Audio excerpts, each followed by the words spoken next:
নমস্কার বন্ধুরা, আমার শখের হেসেলে তোমাদের স্বাগত জানাই।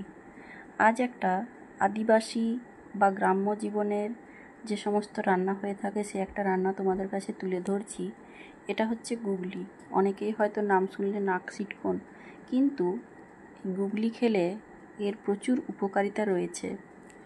এটা সাধারণত গরিব মানুষ বা আদিবাসী পরিবারগুলোর মধ্যে দীর্ঘদিন ধরে এর খাওয়ার চল থাকলেও এখন কিন্তু এগুলো শহরাঞ্চলে অনেক জায়গাতে বাড়িতে বাড়িতে বিক্রি করতে আসে, তাদের কাছে কিনে এটা বানিয়ে নিতে পারেন। আমি কিভাবে জিনিসটা বানাচ্ছি আপনারা দেখুন। গুগলির কয়েকটা উপকারিতা আপনাদের সাথে শেয়ার করি আজকে। এই গুগলি যদি ছোট বাচ্চাদের খাওয়ানো হয়, ছোট থেকে এই গুগলি যদি খাওয়ার অভ্যাস করে, তাহলে চোখের সমস্যা না হওয়ার চান্স রয়েছে প্রবল। এবং এই গুগলির মধ্যে রয়েছে প্রচুর পরিমাণে vitamin A, vitamin K, vitamin B6। তাই গুগলি খাওয়ার অভ্যেস যদি ছোট থেকে আপনারা করে থাকেন, অনেকের অনেক রকম সমস্যা থেকে মুক্তি পায়। এছাড়াও এই গুগলি খেলে হৃদস্পন্দন স্বাভাবিক থাকে, হার্ট অ্যাটাকের মতো সমস্যা থেকে মুক্তি পাওয়া যায়।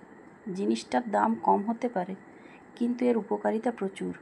তাই এই সমস্ত জিনিস যদি বাড়ির সামনে কেউ বিক্রি করতে আসে বা বাজারে কোথাও যদি আপনারা পান, একটু এই প্রসেসে বানিয়ে দেখবেন। আমি এটা মশলা দিয়ে আলু, পেঁয়াজ, কাঁচা লঙ্কা এবং নানা ধরনের মশলা দিয়ে কষে জিনিসটাকে বানিয়েছিলাম। তো এইভাবে কষিয়ে যদি বানান সেটাও ভালো লাগে। আরও এটা পোস্ত দিয়েও আলু দিয়ে বানানো যায়, খুব সুস্বাদু। একবার বানিয়ে খেয়ে দেখবেন আর আমার রান্নাটি কেমন লাগলো সেটা জানাবেন। এইভাবে কষিয়ে যদি আপনারা ভালোভাবে রান্না করতে পারেন, তাহলে গরম ভাতের সাথে ছোট বাচ্চারা অনায়াসেই খেয়ে নেবে, বড়রা তো খাবেই। তো কিভাবে আমি বানিয়েছি দেখুন। গুগলিটাকে ফার্স্টে আমি হালকা ভেজে নিয়েছিলাম, খুব একটা কড়া করে ভাজিনি। তারপর ঠিক যেভাবে আমরা মশলা দিয়ে নানা ধরনের সবজি কষিয়ে রান্না করি, সেভাবে কষিয়ে এটাকে রান্না করেছি। খুব সাধারণ মশলা দিয়েছি, দেখতেই পেলেন। এভাবে বানিয়ে আমাকে জানাবেন কেমন লাগলো।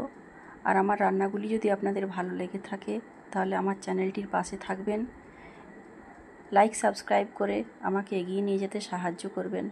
আপনাদের উৎসাহ পেলে আরও নতুন নতুন রান্নার রেসিপি আপনাদের সাথে শেয়ার করার উৎসাহ পাব। তো এই ধরনের রান্না আপনারা বানিয়ে খান এবং বাড়ির সবার সাথে শেয়ার করুন, সবার নানা ধরনের উপকারে লাগবে। ফাইনালি গুগলিটা এরকম শুকনো শুকনো করে নামিয়ে নিয়েছিলাম। পাশে থাকবেন, ধন্যবাদ।